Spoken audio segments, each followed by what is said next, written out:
ખેડૂત મિત્રો, હું છું ડાબી પ્રતીક્ષા અને મહેશ એગ્રી સાયન્સ વતી આપ સૌનું હાર્દિક સ્વાગત કરું છું।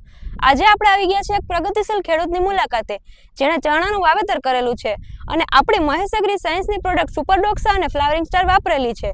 તો આપણે ખુદ તેના અભિપ્રાયો જાણીએ। તો તમારું નામ અને ગામ જણાવશો? મારું નામ અજાભાઈ મોહનભાઈ, ગામ બાદરગંજ, તાલુકો સમી, જિલ્લો પાટણ। હા, અને તમે આ ચણાના વાવેતરના કેટલા દિવસ થયા છે? આજ 95 દિવસ થયા છે। તો તમે આપણી મહેશ એગ્રી સાયન્સની સુપરડોક્સા અને ફ્લાવરિંગ સ્ટાર વાપરેલી છે, તો ફ્લાવરિંગ સ્ટારથી તમને રિઝલ્ટમાં શું જોવા મળે છે? સારામાં સારું રિઝલ્ટ મળ્યું। અમે આ 4 વર્ષથી વાવું, પણ આ ચોથા વારે સારામાં સારું રિઝલ્ટ આવ્યું। હા, અને આ સુપરડોક્સા છે જે ઈયળ માટેની, તો એનાથી તમને શું ફાયદો જોવા મળ્યો છે? ઘણો ફાયદો। ઈયળ નકે ઈયળ જુજી અમે ઈયળ નહીં આવ્યા 60 ટનની। હા, અને આની ભલામણ તમને કોણે કરેલી છે? રાજુભાઈ। અચ્છા, તો તમને આનાથી સંતુષ્ટ છો? હું સંતોષ બેન।